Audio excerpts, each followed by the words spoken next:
Hello everyone, welcome back to my YouTube channel.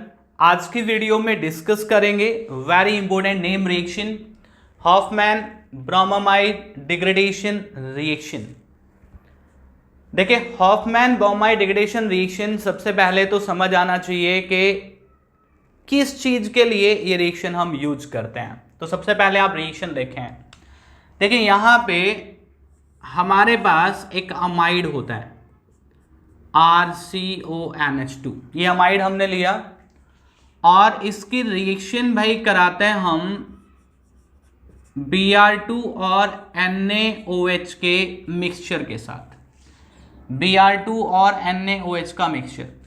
अब यहाँ पे जो NaOH हमारा रहता है वो डाइल्यूट रहता है और रिएक्शन जो होती है वो कोल्ड में होती है। तो जब NaOH और Br2 का मिक्सचर हम लेते हैं तो यहाँ पे हमारा बनता है NaOBr। इसकी ज़रूरत पड़ती है यहाँ पे, इसलिए मैंने ये लिखा।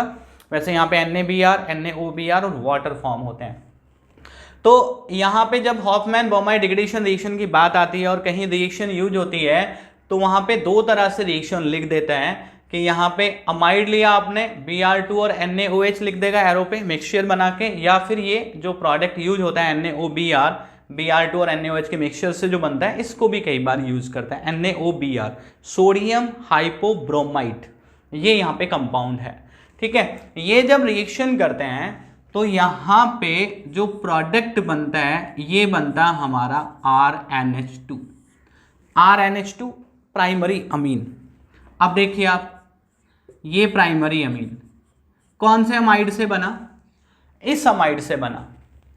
अब इसमें और इसमें क्या फर्क है? ये आपका हुआ अमाइड और ये हुआ आपका अमीन। तो इसमें और इसमें क्या फर्क है? ये गायब है, कार्बोनिल ग्रुप यहां से गायब हो जाता है, एलिमिनेट हो जाता है, ठीक है।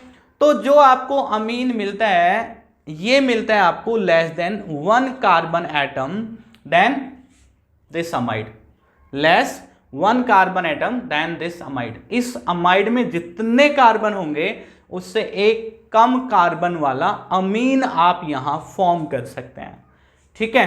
तो ये स्टेप डाउन वाली रिएक्शन है जहां आपको number of carbon atoms come करने होते हैं। बाकी प्रोडक्ट क्या है? बाकी प्रोडक्ट यहां पे बनेगा आपका NaBr और क्या बनेगा? और बनेगा आपका Na2CO3 और क्या बनेगा? और बनेगा आपका वाटर। मेन प्रोडक्ट आपका क्या है? Primary amine.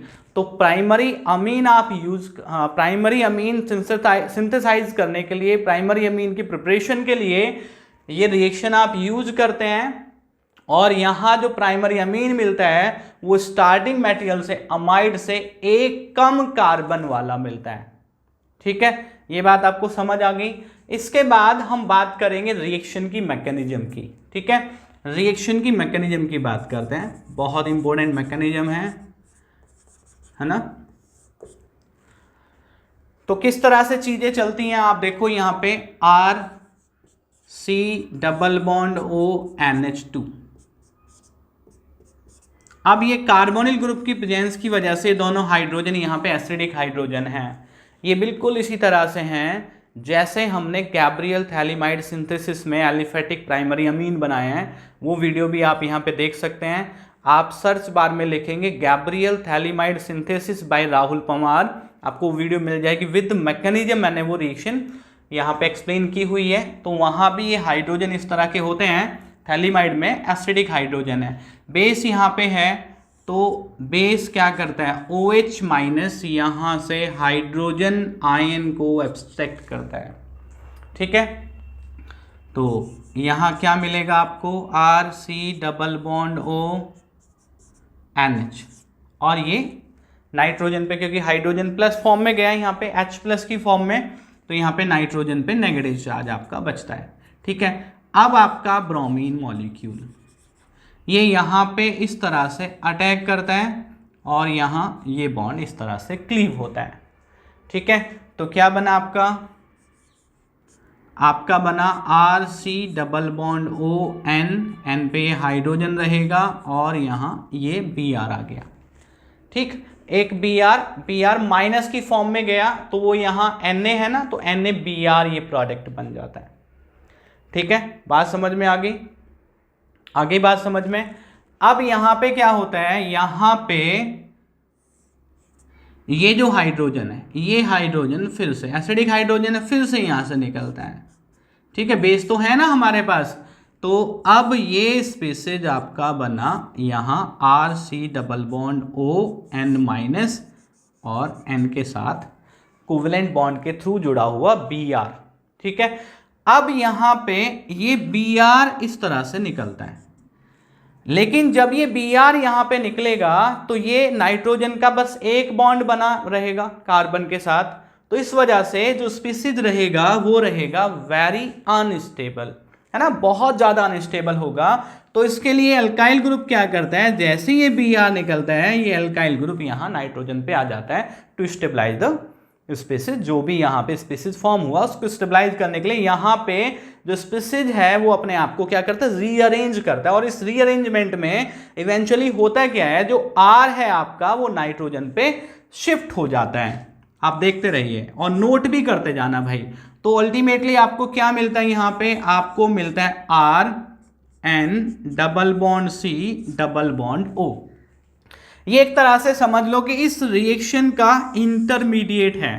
क्या है ये इंटरमीडिएट, ये इंटरमीडिएट का नाम होता है एल्काइल आइसोसाइनेट। कई जगह पूछा जाता है ना कि जो आपकी रिएक्शन है, कौन सी रिएक्शन है, हॉफमैन बोमाई डिग्रेडेशन रिएक्शन है। इस रिएक्शन में इंटरमीडिएट क्या फॉर्म होता है, तो ये एल्काइल आइसोसाइनेट आपका इंटरमीडिएट। एक बात और बता दूं आपको, अगर इस अल्काइल को हम यहां पे मिथाइल कर दें, मिथाइल को CH3 से या किससे लिख दें, Me से लिख दें, तो ये हो जाता है मिथाइल आइसोसाइनेट। और मिथाइल आइसोसाइनेट ये वही गैस है, very dangerous, very hazardous gas है, जो भोपाल गैस ट्रेजेडी जो हुई थी वहां पे यही गैस लिबरेट हुई थी, जिसकी वजह से बहुत सारे लोग वहां पे मारे गए थे। ठीक है, मिथाइल आइसोसाइनेट। तो यहां से इसको अगर रिलेट कर लेंगे तो आप ध्यान रखेंगे। अब फाइनल स्टेप रिएक्शन की मैकेनिज्म का ये है कि जो एल्काइल आइसोसाइनेट बना, इस एल्काइल आइसोसाइनेट को करें आप हाइड्रोलाइज। इसका हाइड्रोलिसिस करेंगे तो हाइड्रोलिसिस पे आपको मिलेगा प्राइमरी अमीन। ठीक है ना, 1 डिग्री अमीन यहां पे बनता है। यही तो सिंथेसाइज कर रहे थे हम। और बाकी क्या बनेगा यहाँ पे, बाकी जो निकलेगा यहाँ पे वो होगी आपकी कार्बन डाइऑक्साइड गैस, जो सोडियम हाइड्रोक्साइड के साथ रिएक्शन करती है। तो यहाँ पे Na2CO3 और वाटर फॉर्म होते हैं। ठीक है, बात समझ में आ गई। हॉफमैन बोमाई डिग्रेडेशन रिएक्शन में अमाइड को अमीन में कन्वर्ट करते हैं और अमाइड से एक कार्बन कम वाला अमीन यहाँ पे फॉर्म करते हैं। रिएक्शन मैकेनिज्म यहाँ पे आपके सामने है, आप इसको नोट करें। एक बार फिर मैं बता दूं इसको, फिर देख लें आप। एसिडिक हाइड्रोजन को बेस यहां से लेके जाता है ये स्पीसीज यहां पे बना, ये स्पीसीज ब्रोमीन मॉलिक्यूल पे अटैक करता है, न्यूक्लियोफिलिक अटैक है, आप समझ सकते हैं। ठीक है, यहां पे इस तरह की चीजें आ गई, Br माइनस की फॉर्म में Br माइनस चला गया और Br यहां पे जुड़ गया।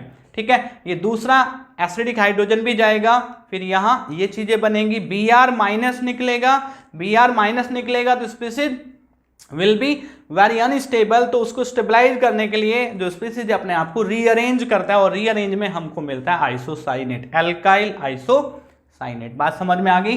एल्काइल आइसोसाइनेट को करते हैं आप हाइड्रोलाइज। तो ये हुई हॉफमैन बोमाई डिग्रेडेशन रिएक्शन की मैकेनिज्म।